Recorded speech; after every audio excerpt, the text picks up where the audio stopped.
Bismillahirrahmanirrahim. Alhamdulillahirabbil alamin. Wa bihi nasta'in ala umuri dunya waddin. Wassalatu wassalamu ala asyrafil anbiya wal mursalin sayyidina maulana Muhammadin wa ala alihi wa sahbihi ajma'in. Berkata Imam Al-Ghazali rahimahullah, nafa'ana bi'ulumihi fid darain. Wahai anakku yang tercinta, seandainya ilmu semata-mata itu cukup bagi engkau dan tidak perlu kepada amalan, maka tidak ada faidahnya seruan suci di tengah malam. Seperti disebutkan, Allah Subhanahu wa ta'ala di tengah malam menyeru. Apa ajar Tuhan? Adakah di sana orang yang meminta sesuatu? Adakah di sana orang yang minta ampun? Adakah di sana orang yang bertaubat? Nah, jadi ini menunjukkan bahwa kalau hanya kita punya ilmu semata itu belum cukup tanpa disertai dengan amalan-amalan.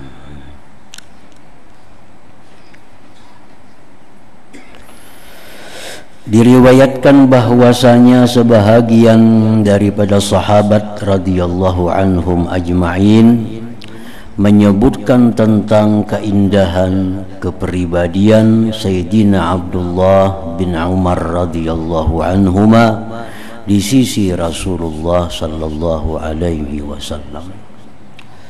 Artinya sahabat-sahabat Nabi ini memuji Abdullah bin Umar di hadapan Rasulullah sallallahu alaihi wasallam. Abdullah bin Umar itu orangnya bagus, orangnya ini itu, kebaikan-kebaikannya disebut oleh sahabat Nabi. Lalu baginda Rasulullah bersabda, ni'mar rajul huwa law kana yusalli bil lail. Artinya jar Nabi, Abdullah bin Umar itu sangat baik orangnya, apalagi kalau beliau bangkit sembahyang di waktu malam. Ni'mar rajul huwa law kana yusalli bil lail. Ujar Nabi itu bujur, Abdullah bin Umar itu orang yang sangat baik. Lau kana yusalli bil lail, jikalau dia sembahyang di malam hari. Nah, jadi di sini artinya Rasulullah sallallahu alaihi wasallam menganggap orang itu baik apabila orang itu sudah bisa, sudah mampu untuk sembahyang di tengah malam itu. Kayak kita berilmu, kita sosial, kita berbuat baik macam-macam, tapi kalau kita belum bisa untuk bangun sembahyang di tengah malam, itu masih belum lengkap kebaikan kita. Sebab jar Nabi apa? Ni'mar rajul huwa law kana yusalli bil lail. Abdullah bin Umar itu sebaik-baik laki-laki jikalau dia sembahyang di tengah malam. Nah, jadi orang-orang yang bisa istiqamah, orang-orang yang bisa mudawamah, rutin selalu salat malam dengan ikhlas karena Allah, itu bisa dijadikan alamat bahwa ini orang adalah orang yang baik, orang yang baik. Tetapi sebaliknya, bagaimanapun orang itu baiknya, masih belum bisa sembahyang sunnah di tengah malam, itu masih belum bisa sepenuhnya dikatakan orang yang baik. Seperti Ibnu Umar tadi. Nah, lanjutan kisah ini sampai kabar ini kepada Ibnu Umar. Padahkan dua Ibnu Umar, ujar orang, wahai Ibnu Umar, tadi engkau dipadahkan Nabi orang yang baik jikalau sembahyang malam. Nah, ujar Abdullah bin Umar, sejak itu sampai sekarang aku kada pernah lagi meninggalkan salat malam itu.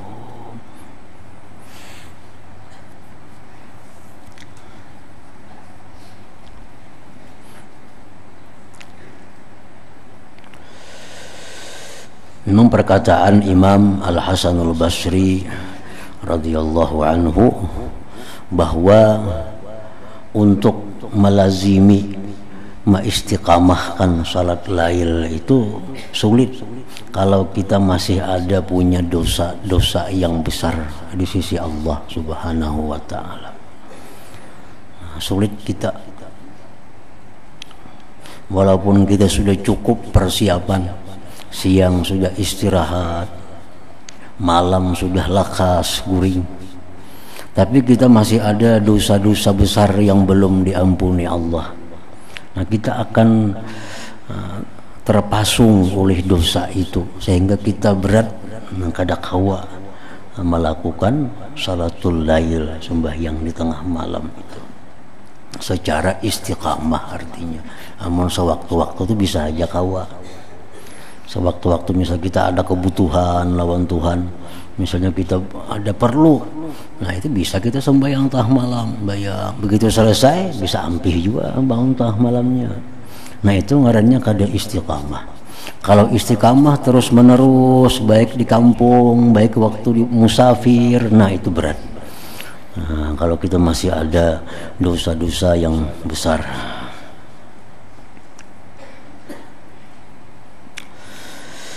Dan Rasulullah sallallahu alaihi wasallam pernah berkata kepada salah seorang sahabatnya, "Ya fulan, la tuksirin nauma bil-lail. Fa inna kasratan naum bil-lail yad'u sahibah fakiran yaumal qiyamah." Wahai fulan, jar Nabi, janganlah engkau terlalu banyak tidur di waktu malam. Karena terlalu banyak tidur di waktu malam itu menjadikan seseorang fakir di hadapan Allah pada hari kiamat nantinya. Nah, karena qiyamul lail ini ibadah yang paling bisa kita harapkan. Karena waktunya tengah malam, kada ada orang nang tahu. Jadi ibadah kita yang bujur-bujur murni semata-mata karena Allah itu diharapkan dari itu bangun malam. Seperti perkataan Imam Junaid Al-Baghdadi, begitu Sidin wafat, ada yang bermimpi bertemu beliau, lalu ditanya kepada Imam Junaid, amal apa yang paling membanggakan di sana? Nah, dijawab oleh Imam Junaid bahwa ilmu-ilmu yang kumiliki itu tidak memberi manfaat. Pelajaran yang kuajarkan kada aku dapati manfaatnya. Yang aku dapati manfaatnya itu disirin hanya beberapa rakaat sembahyang yang kulakukan di tengah malam itu. Nah, karena amaliyah kita yang kelihatan manusia ini itu sulit untuk mendapatkan keikhlasan. Nah, sulit mendapatkan keikhlasan. Nah, kalau sembahyang di tengah malam, siapa nang tahu? Kecuali kita seorang pada kita berani aja kada nang tahunya orang. Nah, jadi itu bujur-bujur ikhlas. Nah, jadi artinya sembahyang di tengah malam itu dalam tahap pemula ya kada perlu banyak, walau rakaatain 2 rakaat itu pun cukup. 2 rakaat sembahyang antara pukul 12 sampai subuh itu, jam 1 kah, jam 2 kah, jam 3 kah, jam 4 kah, walau 2 rakaat. Nah, dengan adanya kita itu, maka kita sudah tergolong dalam golongan orang-orang yang qiyamul lail. Akan jar Nabi, sembahyang malam itu da'bus salihin, itu merupakan gawian orang-orang saleh. Sembahyang malam itu adalah da'bus salihin, gawian orang-orang salih. Nah, jadi kita bangun tengah malam umpat juga sembahyang 2 rakaat, kita tak kelompok juga, tak gabung juga dengan orang-orang yang salih itu. Seperti apa yang dikatakan oleh Imam Ghazali, bacalah Quran walaupun beberapa ayat sehari, supaya masuk dalam golongan orang-orang yang baca Quran. Nah, bangunlah malam hari sembahyang sekalipun 2 rakaat supaya masuk dalam golongan orang-orang yang baca Quran, salat tahajud di malam hari. Di akhirat kan dipanggil oleh Allah di padang mahsyar, ada pengumuman dari Allah, mana orang-orang yang renggang belakang mereka di malam hari beribadah kepada Allah. Mana orang yang sembahyang tahajud, masuklah kalian ke dalam surga tanpa melalui hisab dan sebagainya. Itu hadis ada demikian. Nah, di situ kan ada disebutkan orang harus sembahyang 100 rakaat, harus 20 rakaat atau harus 30 rakaat, walaupun 2 rakaat sudah masuk dalam panggilan siapa-siapa orang yang tahajud di malam hari, masuklah kalian ke dalam surga. Wahai anakku yang tercinta, hendaklah engkau selalu mengingati firman Allah Ta'ala, wa minal laili fatahajjat bih. Maksudnya, dan hendaklah engkau bangkit sembahyang tahajud pada sebahagian daripada waktu malam. Sembahyang tahajud. Dan firman ini mengandungi makna suruhan Tuhan. Wa minal lail fatahajjat, itu fi'il amar. Tahajjat, tahajjada, tahajjadu, nah itu kan fi'il amar, artinya perintah. Dan daripada malam hari maka engkau bertahajud dengannya.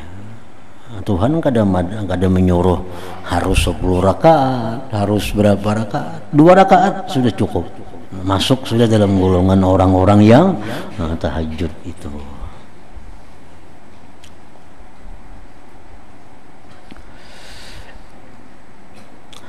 Dan firman ini mengandungi makna suruhan.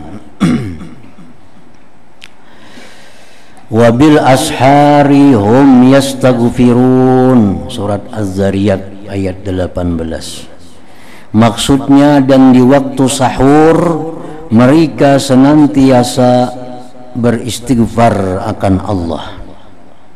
Dalam firman ini mengandungi makna syukur. Makna syukur artinya makna pujian Allah kepada orang-orang yang di waktu sahur itu minta ampun kepada Allah. Memang waktu yang paling bagus untuk tobat minta ampun itu adalah waktu menjelang subuh. Waktu menjelang subuh. Sampai-sampai Nabi Yakub pun beliau memintakan ampun kepada Allah terhadap perilaku anak-anak beliau kepada Nabi Yusuf alaihissalam. Nyisitin kena aku mintakan ampun. Arti kaina itu menunggu waktu sahur. Jadi waktu sahur itu waktu semacam khusus disediakan Allah untuk orang-orang yang istighfar.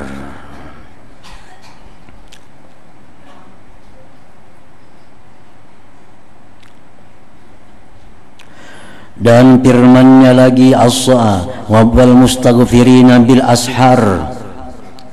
Maksudnya mereka yang berjaya itu ialah orang yang selalu beristighfar di waktu sahur. Dalam firman ini mengandung peringatan dari Allah bahwa kalau hendak jadi orang yang hebat, kalau hendak jadi orang yang mulia, maka di waktu sahur itu perbanyak istighfar kepada Allah Subhanahu wa ta'ala.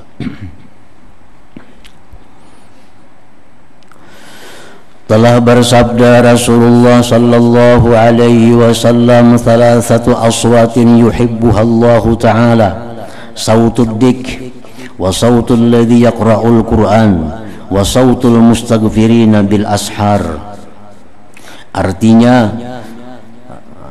ujar Nabi kita, ada 3 suara yang sangat dicintai oleh Allah.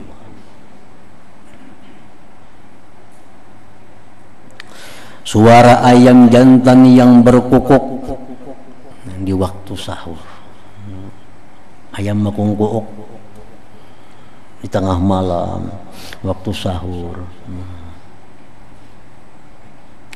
Suara orang yang membaca Al-Quran. Yang ketiga, dan suara orang yang beristighfar di waktu sahur.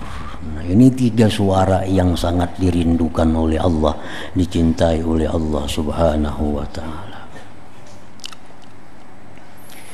Dan berkata Sufyan Ats-Tsauri radhiyallahu anhu, sesungguhnya Allah Ta'ala menciptakan satu angin yang berhembus di waktu sahur untuk membawa zikir dan istighfar kepada Tuhan Raja yang Maha Perkasa. Dan beliau Imam Sufyan Tsauri berkata lagi, apabila bermula malam, maka memanggillah suatu panggilan dari bawah arasy Allah. Hendaklah para abidin segera bangkit. Nah, ini hari masih sungsung lagi, belum tengah malam lagi, sudah ada panggilan di bawah aras. Wahai orang-orang ahli ibadah, segera bangkit. Maka mereka pun bangkit dan terus bersembahyang dengan sembahyang yang banyak. Dan apabila sudah berlalu separuh malam, memanggil pula suatu panggilan dari bawah aras tadi. Hendaklah para qanitin segera bangkit, orang-orang yang taat kepada Allah. Maka mereka pun bangkit dan terus bersembahyang sehingga sampai ke waktu sahur. Dan apabila datang waktu sahur, memanggil pula suatu pemanggil dari bawah aras Allah. Hendaklah bangkit orang yang mau beristighfar. Nah, jadi bila waktu sahur itu ada panggilan dari malaikat di bawah aras. Wahai orang-orang yang hendak minta ampun lawan Tuhan, lah kasih bangun, ini saatnya minta ampun kepada Allah. Maka mereka pun bangkit dan terus beristighfar minta ampun. Dan apabila fajar sudah naik, azan sudah subuh. Nah, sudah azan subuh. Azan subuh. Dan apabila fajar sudah naik menyingsing, maka memanggillah oleh suatu pemanggil, hendaklah bangkit, hendaklah bangun mereka yang lalai kepada Allah Subhanahu wa Ta'ala. Orang bang subuh tuh bangun, sudah dianggap orang yang lalai, sudah dianggap orang yang lalai. Lalu mereka pun bangkit daripada hamparan mereka, laksana orang mati yang dibangkitkan dari kubur mereka. Jadi jangan sampai termasuk dalam golongan yang sudah orang bang hanyar bangun ini. Nah, kada sampat napa-napa lagi orang bang bangun, bisa kada sampat bersubuh berjamaah nih tuh. Orang bang bangun, bisa kada sampat lagi subuh berjamaah. Namun waktu sahur bangun masih sampat. Nah, sampat beristighfar di waktu sahur. Wahai anakku yang tercinta, adalah diriwayatkan di dalam wasiat Luqmanul Hakim bagi anaknya bahwa beliau berkata,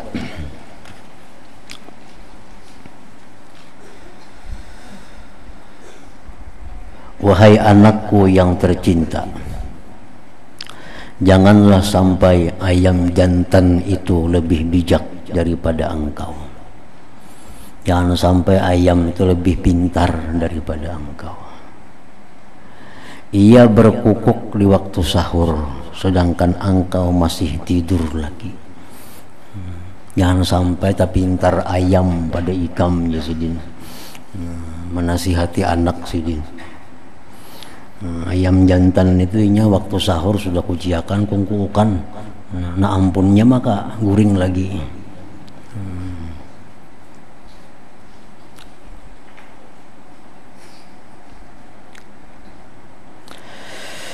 Dan sungguh sangat indah sekali gubahan syair di bawah ini. Laqad hatafat fi junhilailin hamamatun ala fananin wahnan wa inni lanaimu. Kazzabtu wa baitillahi law kuntu ashiqa lama sabaqatni bil bukail hamaimu. Wa az'umu anni haimun zu sababatin li rabbi fala abki wa tabkil bahaimu. Sesungguhnya memanggil-manggil di kegelapan malam burung merpati yang bertinggir di atas kayu. Ia terus saja menangis kerinduan, sedangkan aku asik dalam tidurku. Nah, burung-burung merpati itu bertinggir di malam hari, dia menangis karena rindu kepada penciptanya. Bohong, sebenarnya bohong aku demi Tuhan yang memiliki Baitullah. Seandainya aku benar seorang yang asyik, seandainya aku benar orang yang mencintai akan Allah, sudah tentu burung-burung tidak akan mendahuluiku menangis. Kalau aku merasa cinta lawan Allah, itu bohong. Buktinya apa? Dahulu burung menangis daripada aku.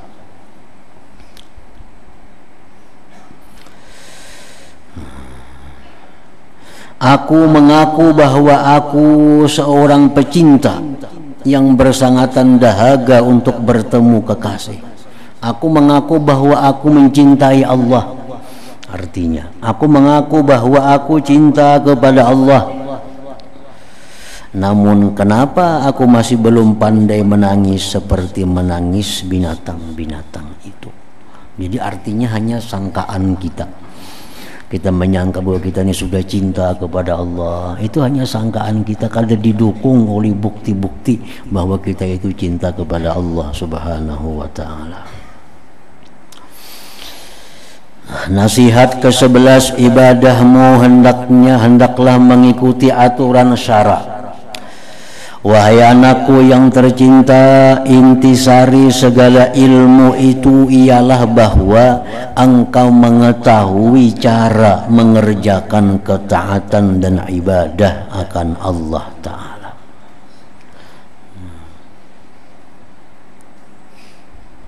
Jadi artinya ibadah itu kada selalu bisa dilakukan setiap saat. Ada saat-saat yang kita kada boleh melakukan ibadah tertentu di saat-saat tertentu. Jadi mesti tahu juga kita, mentang-mentang baik baca Quran, baca terus Quran dalam jamban kau baca Quran juga, nah salah itu. Ada aturan-aturannya. Mentang-mentang baik sembahyang terus, kada tahu imbah asar, imbah sembahyang subuh, sembahyang juga, nah. Mentang-mentang baik puasa tiap hari, kada tahu hari raya puasa juga. Nah, jadi ibadah itu ada aturannya. Dan ibadah itu ada prioritasnya. Di saat ini yang utama ibadah ini. Ibadah lain kaina dulu. Kan ibadah banyak. Di jam ini yang utama ibadahnya ini, ibadah lain yang kada usah. Nah, jadi ibadah kita mesti sesuai dengan aturan syara. Ketahuilah bahwasanya taat dan ibadat itu ialah mengikuti aturan Allah Ta'ala pada segala suruhan, larangan dan perbuatan, yaitu segala apa yang engkau katakan dan segala apa yang engkau buat dan yang engkau tinggal hendaklah mengikuti peraturan syariat Allah Subhanahu wa ta'ala. Kalau tidak, ia akan menjadi dosa. Nah, jadi dosa jadinya. Orang sembahyang sunat mutlak imbas sembahyang asar, jangankan pahala, jadi dosa. Jadi dosa. Orang sembahyang sunat mutlak, sembahyang istikharah imbas sembahyang subuh, jadi dosa. Orang sembahyang hajat imbas sembahyang subuh, jadi dosa. Jadi ikuti juga aturan-aturannya itu. Seperti halnya bila engkau berpuasa di hari raya dan hari-hari tasyrik, maka engkau telah melakukan kemaksiatan. Melakukan kemaksiatan. Kada jadi berpahala, pada tujuan kita mencari pahala dengan puasa itu. Begitu pula halnya seandainya engkau sembahyang memakai pakaian yang dicuri, maka adalah juga berdosa.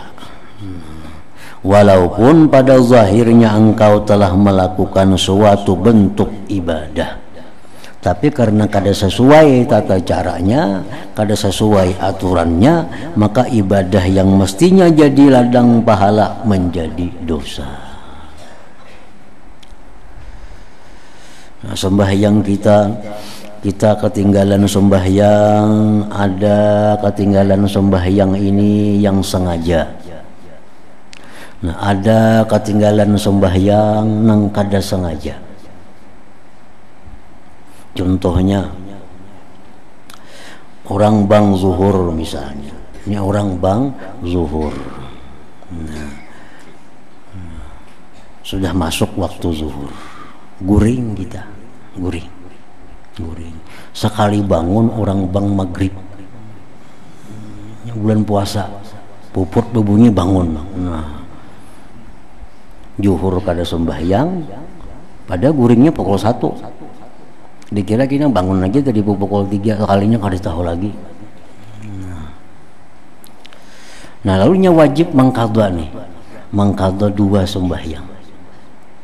Nah, nang mana sembahyang nang wajib dahulu diqadha? Sembahyang zuhur. Kenapa? Karena dia meninggalkan zuhur tanpa uzur. Sudah tahu masuk waktu, kenapa kada sembahyang? Yang sembahyang pan dulu hanyar guring. Nah, itu wajib dulu segera diqadha. Segera diqadha. Walaupun maghrib berdudi. Nah, walaupun maghrib berdudi, karena maghrib masih panjang waktunya. Nah, jadi maghrib dudiakan aja, karena masih panjang waktunya. Jadi sembahyang zuhur dulu diqadha, asar diqadha, hanyar maghrib. Kalau maghrib ini dianggap masih panjang waktunya. Nah, kalau bangun guringnya pukul 7 sudah, bahannya mau diqadha maghrib pulang. Kalau war waktu itu maghrib dulu akan selamatakan dulu. Nah, itu aturan-aturan syariat dalam beribadah kepada Allah. Wahai anakku yang tercinta, sayugianya perkataanmu dan perbuatanmu itu sesuai dengan peraturan syara. Karena ilmu dan amal yang tidak sesuai dengan aturan syara adalah sia-sia saja. Ini kalau jadi dapat pahala kita, nah justru sebaliknya dapat dosa. Kita misalnya berfitrah, nah berfitrah ini cukup saikungannya, beresnya segan saikung. Maka di fitrah ini kita seorang. Bini wajib juga dipitrahi, anak wajib juga dipitrahi. Beresnya 3 liter setengahannya. Mengku pitrahi aku bini parai, pitrahi bini anak on aku parai. Nah agama kita mengatur ibda binafsika, mulai dengan diri engkau. Pitrahi segan diri seorang dulu. Seorang dulu pitrahi. Jangan mitrahi anak, jangan mitrahi bini, mencukup seikungannya pitrahi untuk diri sendiri. Nah, bila kita mitrahi anak atau bini kita parai, nah kada jadi hasil kita. Nah, walaupun berfitrah juga, keluar juga beresnya, tapi caranya los apa kada pas lawan syariat.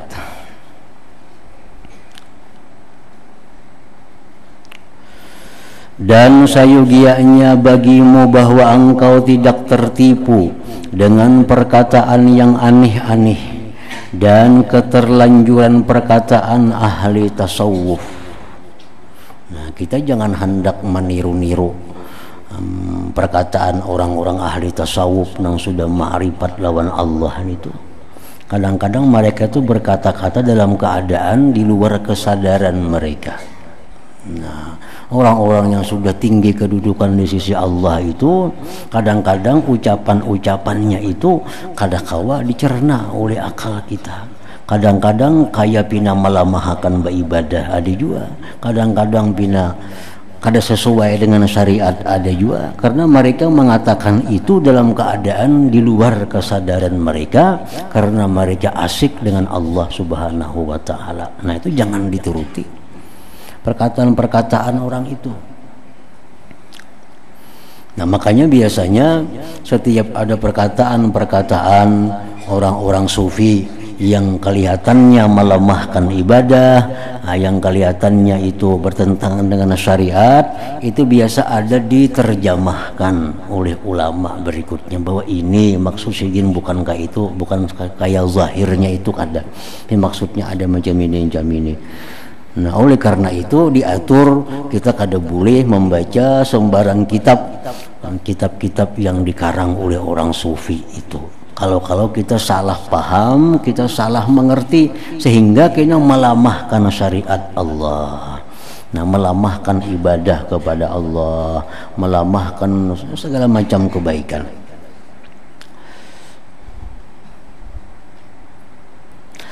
Nah, karena jalan akhirat itu hanya dijalani dengan mujahadah, bersungguh-sungguh dan melawan hawa nafsu, dan memotong dengan pedang riyadah latihan, bukan dengan perkataan yang aneh-aneh dan ucapan-ucapan yang dirika-rikakan saja. Nah, itu tokoh-tokoh sufi. Nah, macam Junaid al-Baghdadi contohnya, itu tokoh sufi. Perkataan sidin itu kadang-kadang membingungkan kita. Nah, padahal sidin itu dahulunya ya berjuang juga, mujahadah juga, beribadah juga siang malam kepada Allah. Cuma sudah beliau berada di kedudukan puncak ma'rifat kepada Allah, kadang-kadang ucapan-ucapan sidin itu kadang-kadang dipahami oleh orang-orang macam kita yang di bawah ini, yang kelihatannya kada sesuai dengan pengetahuan kita selama ini. Jadi Junaid Baghdadi kalau ikam berdoa jangan lawan Allah, berdoa lawan aku. Allah kada kenal lawan ikam ini siapa ikam. Itu ucapan yang sulit dipahami. Kan selama ini kita kalau berdoa lawan Allah, karena Allah maha mendengar, maha melihat, maha tahu. Junaid kada lawan murid-muridnya. Wahai murid, kalau kau berdoa, berdoalah kepada aku, panggil ya Junaid, wahai Junaid. Jangan kau panggil ya Allah, Allah kada kenal sama engkau. Nah, itu kan perkataan yang sulit dipahami. Nah, itu jangan kita pakai perkataan itu kalau kita kadang mengerti apa maksudnya oleh perkataan Imam Junaid al-Baghdadi itu. Dan perkataan itu bujur, ampun sidin itu bujur, kada salah, kada bertentangan sebenarnya, cuma melalui jalan-jalan akhirnya ketemu bahwa apa yang dikatakan sidin itu sebenarnya bujur juga. Nah, coba jangan dicerna secara zahirnya. Nah, seolah-olah kita ini kadang memerlukan kepada Allah. Nah, pada kadang jam itu maksudnya. Nah, maksud sidin itu ya antara lain maksudnya kalau ikam ini banyak maksiat lawan Allah, ikam selama ini durhaka kepada Allah, ikam kada usah berdoa lawan Tuhan, Tuhan kada meherani ikam. Nah, kita minta ampun dulu kepada Allah, baik-baik dulu. Hanyar berdoa lawan Tuhan, nah Tuhan akan kenal kepada engkau. Nah, ya. Amun ikam masih banyak dosa, ikam masih banyak maksiat, ikam berurusan dua aku aja, karena aku mintakan ampun kepada Allah. Nah, itu maksudnya. Nah, jadi jangan kita terkecoh dengan perkataan-perkataan orang-orang yang seperti itu kalau kita kadang mengerti apa tujuannya. Dan ketahuilah bahwasanya lidah yang tidak dikawal itu, lidah yang tidak dikawal itu, lidah ini kadang-kadang dilepas kayak ayam bang, dilepas-lepasnya kalau kawal. Nah, lidah ini mesti ada kendali. Kapan kita melepasnya, kapan kita menariknya. Sebab kalau kita mau ucapkan apa yang mau kita ucapkan, kita habis. Kalau bisa amal lagi semua habis dimakannya lidah kita itu. Nah, kita menggibah orang, berapa amal kita habis. Kita memfitnah orang, berapa pulang amal kita habis. Habis amal kita. Nah, termasuk dosa di mulut adalah menyampaikan setiap berita yang diterima. Itu kada boleh. Jar Nabi, cukuplah engkau itu sudah berdosa bila engkau selalu menyampaikan apa yang kau dengar. Nah, jadi informasi jangan sampaikan. Ada kabar kisahkan, ada kabar kisahkan, ada kabar. Nah, itu kada boleh. Kalau macam itu jadi orang ahli dosa kayaknya jadinya. Nah, ada kabar dicerna. Bolehkah jadi sampaikan? Mau sampaikan ada kada manfaatnya. Nah, itu maka ada setiap berita kisahkan, ada berita kisahkan. Nah, itu kayak suara kabar jadinya. Mencari berita. Suara kabar gininya kada samuan dibuatnya nang mun kada bagus nih tuh. Nah, jadi lidah ini tidak dikawal kada kawa. Kata bahwasanya lidah yang tidak dikawal itu dan hati yang tertutup dan dipenuhi dengan kelalaian dan syahwat adalah merupakan tanda kecelakaan seseorang. Nah, kita kadang mengawal lidah kita.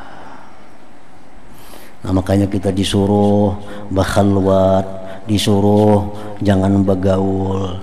Tujuannya apa? Salah satunya agar terjaga lidah ini, agar terjaga lidah.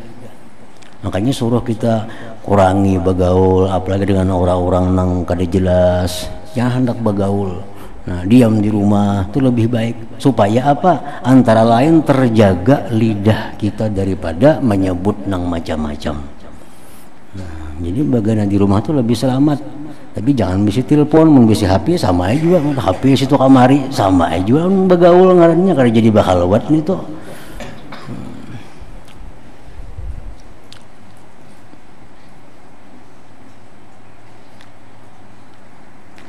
Dan apabila engkau tidak melawan nafsumu dan tidak bermujahadah dengan benar, maka sudah pasti hatimu akan tidak hidup. Nah, bila kita kada mujahadah, bila kita kada melawan dengan kehendak nafsu, nah, kita akan mati hati kita. Dan tidak bermujahadah dengan benar, maka sudah pasti hatimu tidak akan hidup dengan cahaya ma'rifat kepada Allah Subhanahu wa ta'ala. Nah, kemudian nasihat yang ke-12.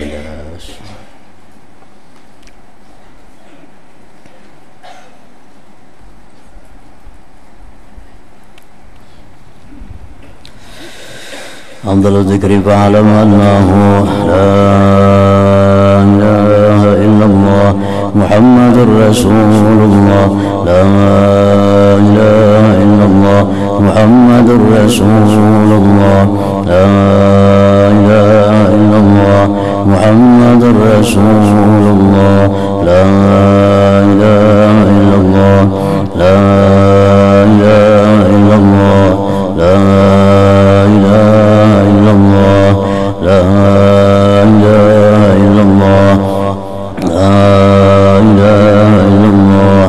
Allah Allah Allah Allah Allah Allah Allah Allah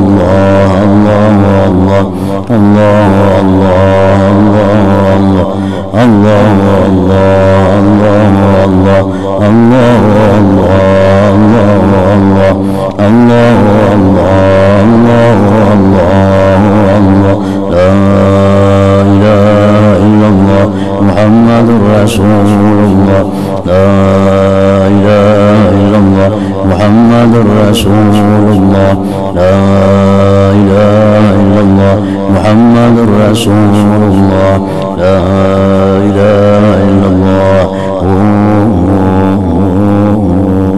Al-Fatihah. Iyyaka na'budu wa iyyaka nasta'in, shiratal ladzina فيا أيها الراجون منه شفاعة صلوا عليه سلموا تسليما اللهم صل وسلم وبارك عليه